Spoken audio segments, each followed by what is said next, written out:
Biệt đội X6, một chương trình truyền hình thực tế hành động, đối kháng, tương tác và hài hước. Bao gồm 5 thành viên cố định là 5 nghệ sĩ với những cá tính, thế mạnh khác nhau, cùng một nghệ sĩ khách mời đặc biệt cho mỗi hành trình. Họ được chia thành các đội và cùng nhau thi đấu đối kháng, thực hiện các thử thách mà ekip sản xuất đưa ra. Để tìm đội chiến thắng, trong 6 thành viên của biệt đội X6 sẽ có một nhân vật là nhân tố X bí ẩn. Khó khăn cho mỗi thành viên lại nhân đôi khi vừa phải trở thành người chiến thắng, vừa phải lật đẩy được nhân vật X này.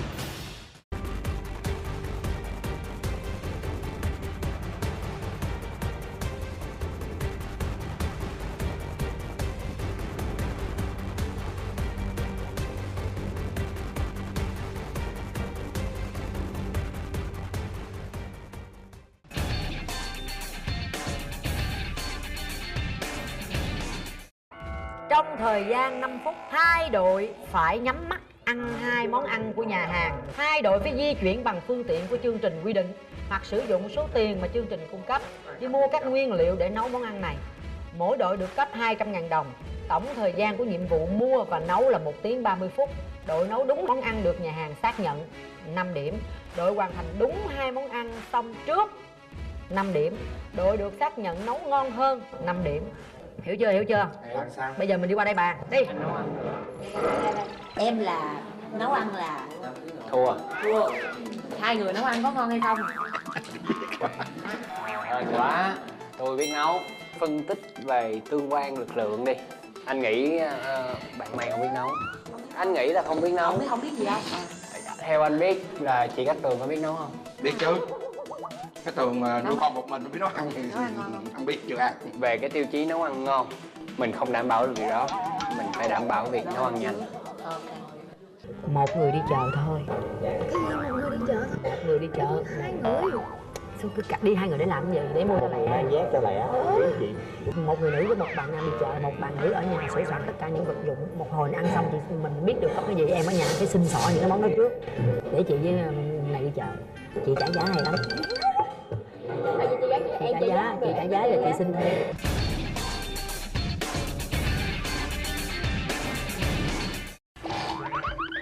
Qua là cái miếng nó giãn co giãn, cái anh siết chặt lại.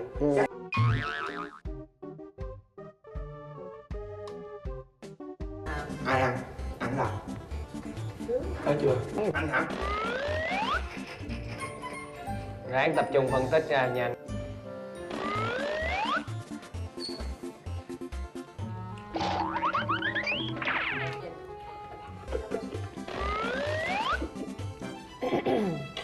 Lần đầu tiên ăn cái món gì? Anh cũng biết rồi. Thơm quá. Biết không? Món này anh ăn rồi. Hay quá, êm nè. Hay quá. Rồi mónนี้xong rồi đó, món cái này Cô gái là đút cho tôi là đầy đủ. nguyên một cục đấy. Anh cũng nguyên cục nè. Ngon quá, cho miếng nó đây. Còn dư không cho miếng nó coi. Đừng nói chương trình làm 6 cục 6 đứa nha. Đâu rồi? Đang thèm. Hy vọng gì kìa.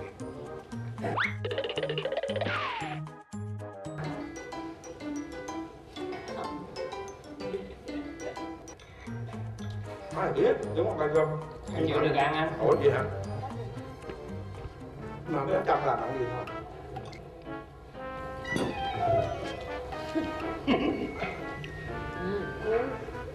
Tôi mua một bánh không biết cái gì. Có cái gì không hậu quá. Để cho em đi con.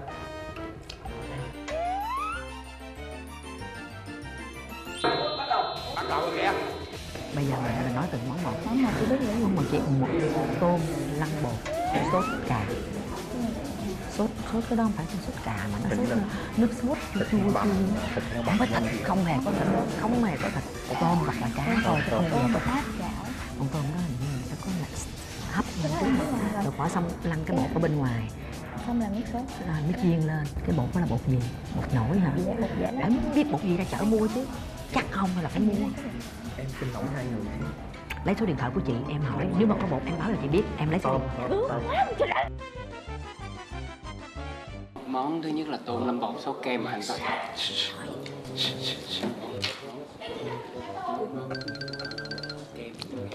ăn sao mà ra tôm, anh ăn giống thịt bò. Trời ơi trời.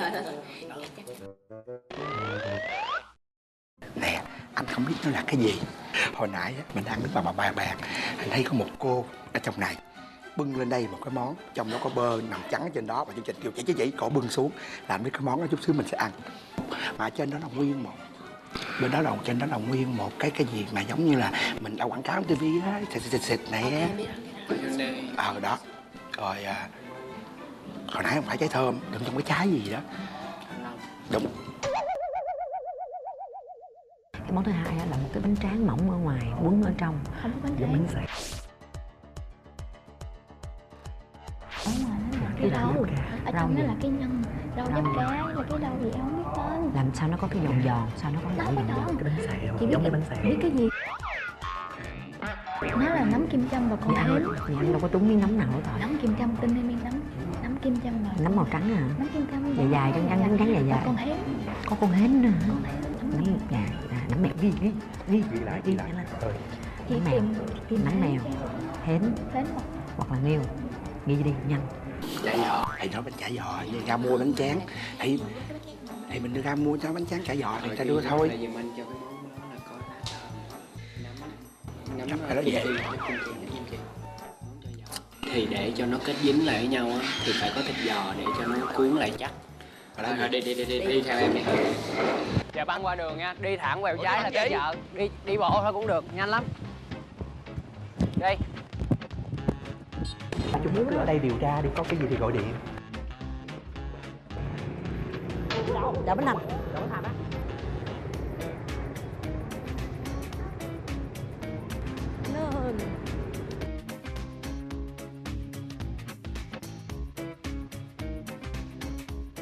Ở chợ thì ở đây có chợ Tôn Đức Đạm là gần ngay xịt đây, băng qua đường tới. Dạ được rồi. Gọi là chợ cũ á. Đợi anh Hoàng kìa. Anh Hoàng, anh lăn đi anh Hoàng ơi. Cái gì? Anh lăn đi. Cho chạy sao nổi. Chạy sao nổi. Đang ngồi chờ đồng đội đi chợ về, không có biết là không có được vô bếp, cho nên bây giờ ngồi suy nghĩ công thức làm 2 món ăn. Đừng có để chị chạy bộ.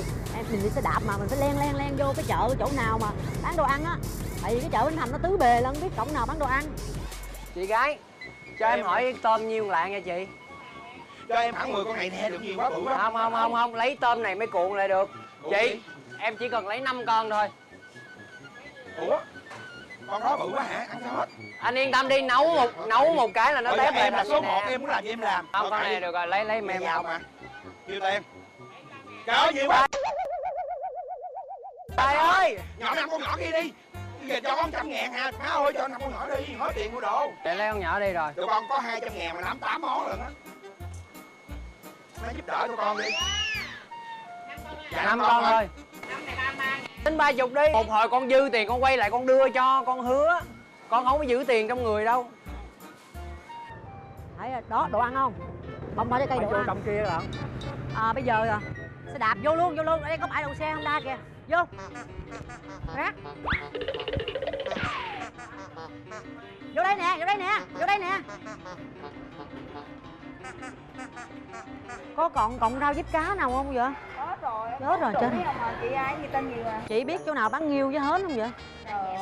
Tôm. Tôm xíu ôi chợ cũ đi. Ra chợ Chợ cũ cũ ở đâu kìa, hả? chợ cũ ở chỗ Như Lan á. Như Lan à? Biết không? Như Lan. Biết chị Nga làm đi không? Biết không? Chị cứ chỉ đường em đi. Chị không có biết, chị hỏi em biết không á? Có bán tôm không? Có ai còn bán tôm không? Có rau diếp cá không chị? Cho em bán cho em. Chị ơi, chị Trần Ân. Cái tôm. Ơi, Tôm. ok, để mua tôm trước, qua mua rau nó có tiền thôi. Dạ lấy để em lấy tôm trước. Chết rồi, con tôm này nhỏ quá mà nhỏ to đâu quan trọng đúng không? Bao nhiêu lạng vậy chứ cô? 20 rồi. Cô bán cho con 3 lạng đi, làm cho nó sang luôn. Dạ rồi. Rồi chị nhảy qua kia mua. Phải lấy tiền thối. Rồi chị nhảy qua em lấy thì thôi. Rồi thôi cho con mình diếp cá trước đi. Để cho con 2.000 rau diếp cá đi. Ê, sợ coi cái nấm gì nữa đó. Nấm mèo. Nấm Dạ mèo. chỗ nào bán nấm mèo ạ? Trong là trong nào? Trong mà vô trong nào ạ? Đẻo vô. Dạ, để Hoàng Mập lựa. Cho một trái hành tây nhỏ. Thôi, Phải không? Cái đó đi hả? Bây giờ em sẽ xếp cái công thức làm món tôm thanh long nha. Vậy đó hả? Đúng rồi. Ta lấy nó 5.000 đó. Món này nè. Chính xác luôn. Nó bưng món này mà nó không để chắc mà nó vậy. Ba quả thanh long, 6 con tôm, cần tây. Sốt mayonnaise đấy không? Em đọc cho anh coi sơ qua cái. Đừng có cho được. 3 quả thanh long, 6 con tôm to, 300g cần tây, sốt mayonnaise. Đã vào nấm kim châm. Có gì? Chính nó. Rồi anh mua đúng nấm kim châm luôn nè. Có thơm sú luôn nè. Giò sống, thịt cua, cà Giò rốt. sống. Đó thấy không? Bỏ thịt cua đi, bỏ thịt cua không cần đâu. Đi. Dạ hả? Cái này là chua ngọt phải không? Cái này bao nhiêu ạ? Dạ. 18 ngàn. Nó hơi dư rồi mà giờ mình không có bán nhỏ hơn thì Không có bán nhỏ hơn đúng không? rồi bỏ vô đi. Bánh tráng quấn. Đây nè, bánh tráng nè. Phải bánh này không? Để chị coi coi mỏng không? Độ mỏng. Cái này Ê, cái này mỏng nè. Không, em thấy cái này nè, cái này mỏng mà không bể đúng không chị? Chiên lên được. Cái này nhiêu vậy chị? này hả? 15.000. Rồi chị biết chỗ nào bán nghêu hoặc hến không chị? Dạ biết. Ở đâu chị chỉ em với. Mình còn món gì nữa không? Nấm kim châm có không chị? Lại nghêu đó. Có. Nấm kim châm nghêu hến. Bây giờ không có đại lý mua lẻ lý cũng được nữa. Đó em còn nhiêu đây tiền nè. Trái thanh long thiệt đẹp để trưng bày nha. Không lấy trái kia nó đỏ kìa. Dạ. Nó xấu hơn. Trái màu xanh xanh mới đẹp, nó tươi xanh qua lá cành. Rồi lấy đi, lấy đi. Bao nhiêu bạc vậy? Trời ơi, mắc quá vậy, 15 ngàn. Nghệ sĩ mua là bán 10 ngàn hết. Nhiều quá, nè 15 ngàn bên đây nó giao chị Hiếu tiền nha. Đủ tiền luôn. Vậy? Hết tiền chưa? Chưa, còn 70. Chợ cũ được. Cái vòng tròn mấy nè. Dạ. Hiểu không? Em đi quẹo để thẳng nó ra đường Chợ Cò, Quỳnh Thác thẳng hoài. Tới 2 ngã tư là tới chợ cũ. Dạ. Dạ, cảm ơn cô. Ở Mùng Minh rồi quẹo vô cái hẻm mình Thúc Kháng không cô? Dạ. Nhưng mà vấn đề con nghêu hến tại sao nó nghe ra cái mùi nghêu hến, chị đâu có nghe ra mùi đó đâu ta. Nó rau diếp cá. Mà sao Sĩ Thanh nó nghe ra được mùi nghêu với hến trời. Tại chị không nghe được mùi gì hết trơn á.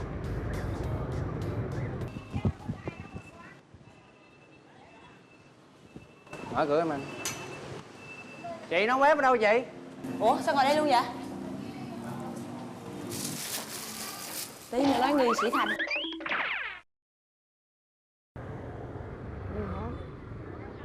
Nghêu hến già nấm. Cho em cái nghêu đi chị. Nhiêu vậy chị? Trời ơi, nhiều hơn cũng không còn nữa. Tôm kìa. Trời ơi, đây quá trời mà không mua. Có nấm kim châm không chị? Này nhiêu bịch vậy chị? Rồi cho em bịch này. Dạ. Kim châm nghêu. Rồi, Rau cảm diếp ơn cá, anh. rau diếp cá. Mua rồi, giao kim cá mua rồi. Rồi hả? Rồi ok. Đủ hết rồi. Đủ hết không? Về. Về. Về.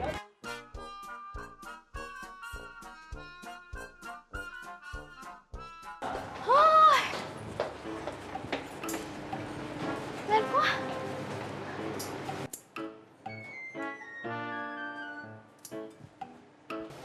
Có hành tây không chị?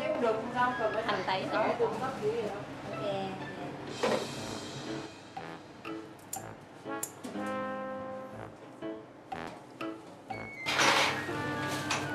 Em có thớt luôn. Chị phải làm mà. Anh lột thôi cho em đi. Em làm luôn cho nhanh. Ủa em mua gì vậy chú vậy? Không làm gì nữa làm bán số. Bán số gọi chỗ. Bây giờ em nói cho, em nói cho. Cho nó hấp dẫn á, cho nó ngon. Cắt cái đuôi cao lên. Sĩ Thanh, Thưa chị. em bắt cái nồi nước lên trước đi. Cái đuôi cao lên. Ngâm cái này. Được kêu. Bây giờ mình sao? Quết không? Quết miệng. Ok. Trời ơi là trời. Chị làm sao nó giết chết nó vậy? Cho nó ngợp nước đi. Chị ơi dầu em lấy dầu đâu?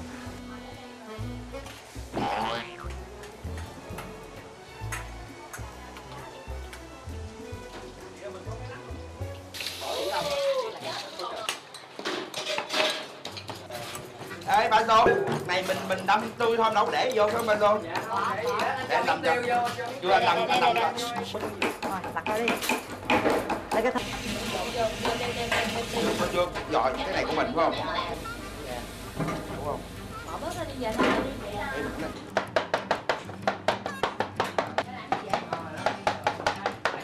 qua đây, đưa cái tô đó qua đây. Em đổ nước này ra, em đổ nước này ra.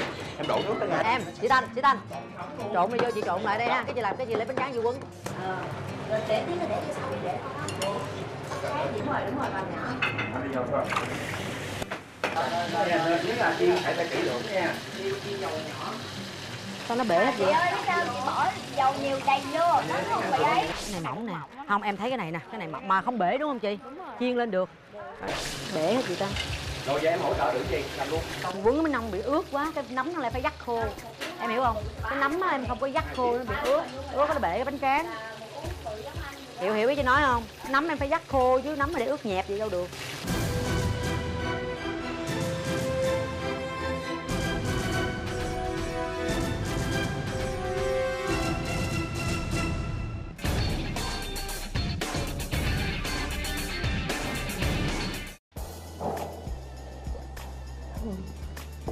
Thôi mình ăn vậy mình cũng hài lòng nữa.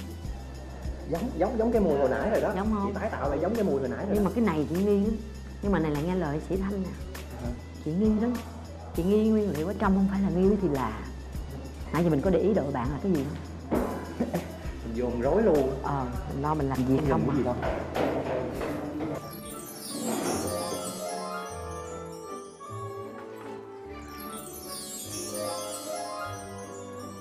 Bây giờ là chúng ta đã hoàn thành, còn dư tới gần 30 phút rồi. Dù gì đi chăng nữa, trước tiên mình có được 5 điểm là mình hoàn thành sớm. Dù thắng hay thua nhưng mình còn đây hai người phụ nữ là hai phụ nữ nội trợ. Đúng không? Đồng ý không? Và ở đây có một cái sự đồng tình nữa. Ở trong cái bếp này là có một người đàn ông duy nhất nội trợ là em. Nấu trúng hay không có tính tiếp. Đó. Chính xác.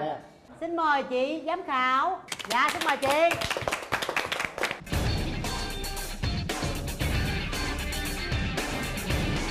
Dạ, chị Phương là chủ quán của Time Bistro. Nhân đây thì em không phải là em dùng nhan sắc của em để lấy lòng chị đâu. Nhưng mà chị thấy rồi đó, món ăn ở trên bàn cũng đã bày sẵn. Dạ, xin giới thiệu với chị, đây là món tôm Thanh Long. Tôm Thanh hoàng Long. mập. Không, mập là biệt danh. Tôm hoàng mập. Còn nếu trong sách sử mà làm á, tôm Thanh Long mà có cái sốt gì đó. Xin bây giờ đi. Đó, mấy tiếng Tây em nói chuyện dở lắm chị ơi. Dạ, món thứ hai của tụi em là món chả giò Nấm kim châm. cuốn nấm kim châm. châm. Rồi. Cùng chấm với cái nước tương wasabi. Xin trân trọng giới thiệu với chị, đây là lần thứ hai em quay lại với chị. Rồi. Lần trước em đã ăn cơm nước tương của bán chị nên em không biết bán chị được Cái ăn gì? ngon Trời ơi, không. kể khổ. Dạ, cho nên lần này em đã được ăn món ăn của chị rất là ngon. Và theo cái trí tưởng tượng của đội em đã chế biến ra đây là món tôm lăn bột sốt chua ngọt. Và đây là món chả giò hải sản của nhóm tụi em. Mấy bạn coi cái món hồi nãy là mình đã cho các bạn ăn á. Bây giờ mình mở cho các bạn xem. Dạ. Coi nó có giống với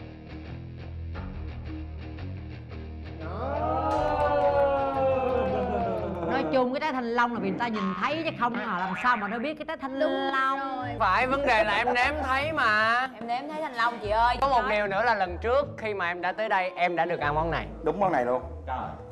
Em đã có một cái lợi thế là em đã được ăn món Đồ này. đó toàn gặp hơn không à. Mình toàn cho nước tương không sao biết được. về mặt hình thức thì cái món cái đội bên cái hoàng mập á thì nó sẽ nó giống hơn. Dạ. Rồi bây giờ về mặt thành phần ha. Thành phần á, thì món thứ nhất là món tôm Thanh Long á, có tôm, xong rồi mình chiên với bột chiên, rồi cái sốt mình bỏ trong đó thì nó có mayonnaise, một ít mò tạt, rồi đó thì xào với lại trái thanh long. Cảm ơn. Yes. Còn món thứ hai là món chả giò. Thì chả giò của mình là được làm từ nấm với lại hến. Đó, thấy chưa? Nó là nấm kim châm và con hến. Thì ăn đâu có trúng miếng nấm nào hết rồi. Nấm kim châm, tin em nấm kim châm mà. Nấm màu trắng à? Nấm kim châm. Dài dài trắng dài dài. Và con hến. Cho em cái nhiêu đi chị? Nhiêu vậy chị? Trời ơi. Còn bạn có cái mùi kia là mùi hành lá. Và chả giò thì cả hai bên đều không đúng hết. Đúng rồi. Thành phần là hến chứ không phải là nghêu. Rồi bây giờ mình thử cái vị. Thử tên đi chị, Không liên quan gì hết. Không liên quan gì hết. Rất dở. Thôi để chị vào đây chăng này đi, chị suy nghĩ đi, chị phải ăn luôn. Nhưng mà nó không đúng vị đó.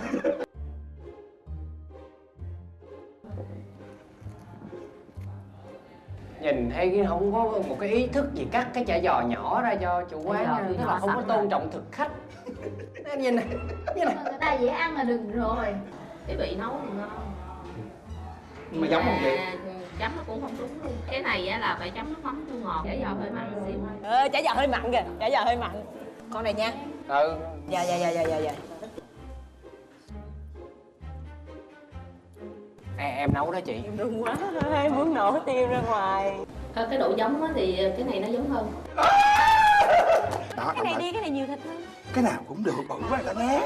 Làm gì có thịt nấm Chị thấy không em à? quan tâm tới chị tới mức là em cắt sẵn ra. Chả giò bên đây ổn. Đó, chưa ai món ổn hết. Cảm ơn Hoàng Mập. Cảm ơn Hoàng Mập, cảm ơn. Em đang quá trời đông. Trời ơi. Đội bên đây thắng. Cảm ơn chị. Thôi, mình cứ ăn ngon nữa đã. Chị là thua, bạn thua có gì đâu, bạn nhìn chị vậy. Thì như đã hứa, mấy bạn sẽ giúp mình 1 tiếng đồng hồ rửa các cái nồi chén của mình. Dạ chị có thể chị đợi tụi em chút xíu, tụi em phân thắng thua đó đã.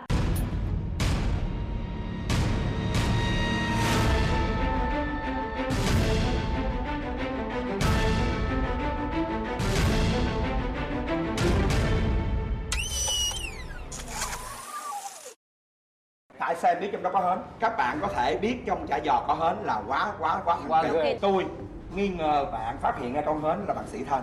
Trong chả giò có con hến. 6 người không ai phân tích được con hến mà riêng bạn đó phân tích con hến hay thiệt. Cho nên á bạn Sĩ Thanh cũng hơi nghi một chút, nhưng mà không có lý nào bạn lại không dành đi chợ rồi mua cho nó lẹ. Không, mình không nghi bạn đội mình đâu. Bạn May thì tập này rất là nhiệt tình, đạp xe rất là mạnh khỏe, giúp đỡ mình rất là nhiều luôn. Bạn làm rất là hồn nhiên giống như một người đàn ông của nhóm thôi. Nhớ tập trước là mình nghi bạn Bách Rô mà mình đã thua. Bách Rô nấu ăn giỏi ha. Bạn làm đầu bếp, sao tôi chưa nghe bạn làm đầu bếp. Bạn được quyền lên Google và bạn search có hình ảnh. Người mà tôi nghi ngờ đó chính là Còn Mập là không phải rồi đó. Bạn có bán đón trúng mà đón trật, hình như chị cũng phải rửa chén là đúng không ta? Không, chị đoán trúng chị đội mình phải thua. rửa chén. Chị Đúng đoán rồi. trúng chị phải rửa chén. Chị đoán em á. Người mà mình đoán chính là bạn May. Anh Hoàng Mập nói một phát là em đồng ý liền luôn. Đúng thiệt. Trong cả nhóm này sao có một người nếm ra được món hến vậy? Chốt lại nghi nhất Sĩ Thanh. Thì hồi nãy cô sớm xá đi mua nước về, xong chạy băng qua xe, mở bọc cửa ra thì mới phát hiện ra là đang quay phỏng vấn Sĩ Thanh. Thì mặt Sĩ Thanh tái mét.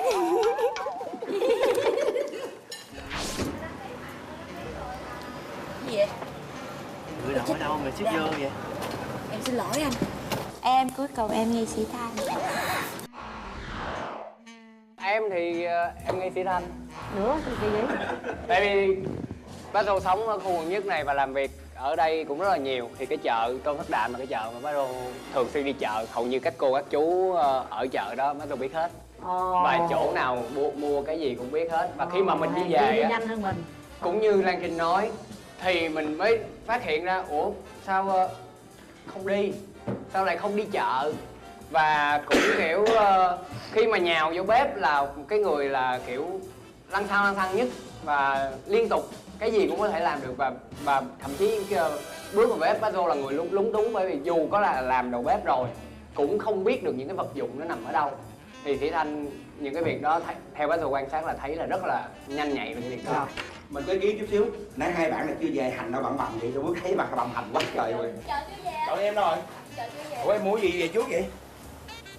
Rồi người cuối cùng phát biểu Sĩ Thanh. Cái chuyện mà con hến là em rất là thích. Em chắc chắn mọi người là cái con hến là em nếm được.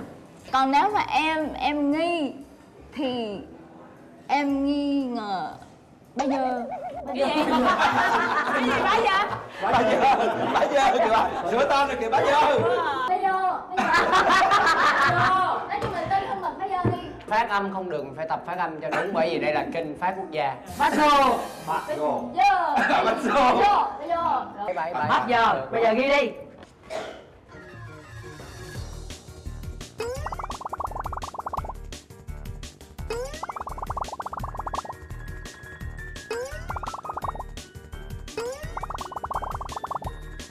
Xong rồi. Bây giờ theo thứ tự cho nó hồi hộp. Tôi trước đi. Rồi, mời khách mời. Sĩ Thanh. Sĩ Thanh. Rồi, bà Sĩ Thanh đây sẽ không? Trời ơi luôn. Sĩ Thanh. Hiểu luôn. Bác Dô. Lan Trinh. Ủa sao chị làm kết quả bất ngờ vậy?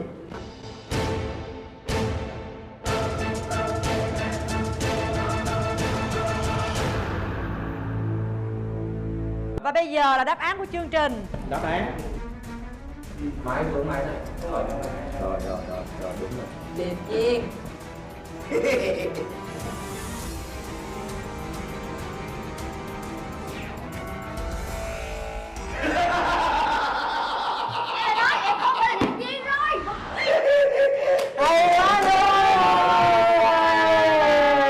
Ủa sao kỳ vậy? Ủa vậy là sao? Điệp viên là anh Hoàng Mập.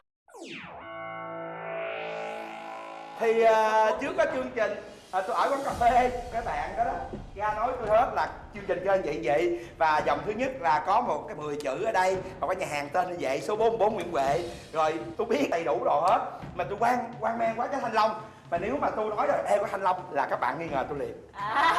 Tôi có những câu chuyện anh không biết nó là cái gì. Hồi nãy mình đang đứng vào bàn anh thấy có một cô ở trong này bưng lên đây một cái món, trong đó có bơ nằm trắng ở trên đó, và chương trình kêu chỉ cổ bưng xuống là anh biết cái món đó chút xíu mình sẽ ăn, mà trên đó là nguyên một. Hay quá.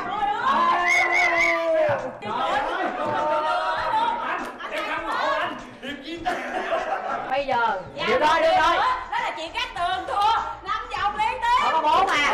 4 vòng. Để tôi phát biểu, tôi sẽ cho các bạn xem tin nhắn. Coi đi, để tôi nói cho bà nghe.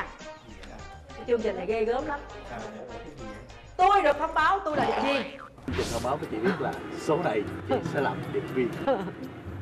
Đắng lòng quá. Em cũng được thông báo em là điệp viên. Em cũng là thông báo em là điệp viên. Điều này chương trình sẽ giao cho bạn điệp viên.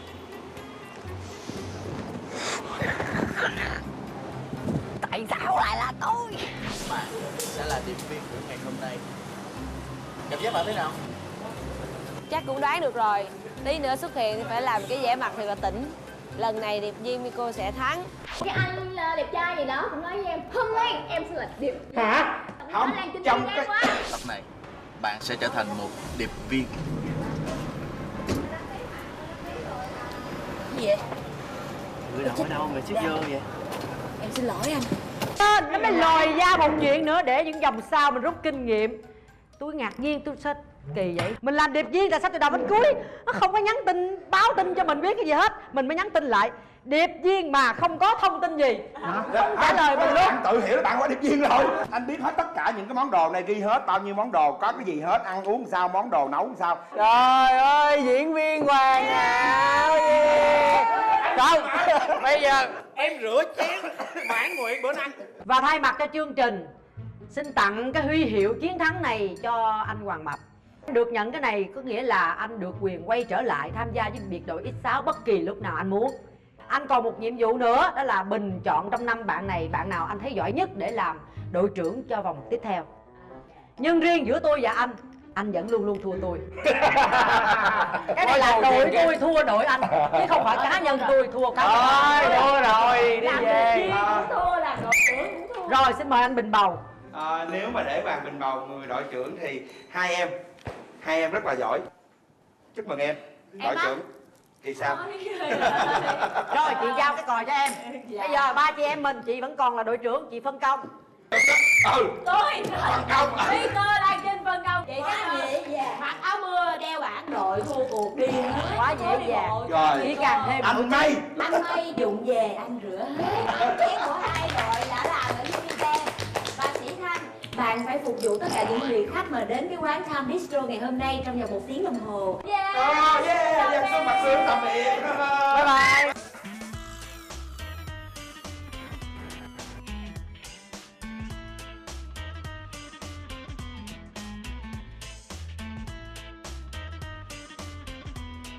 Trời mưa cái là ông trời thương con. Bây giờ con sẽ đi một vòng. Mình cứ ngẩng cao đầu mình đi hóng mát thôi. Ước gì giờ này trời mưa nhỉ. Nếu trời mưa thì mình sẽ rất là hạnh phúc. Bởi vì trời mưa thì mình sẽ không phải là người bất bình thường.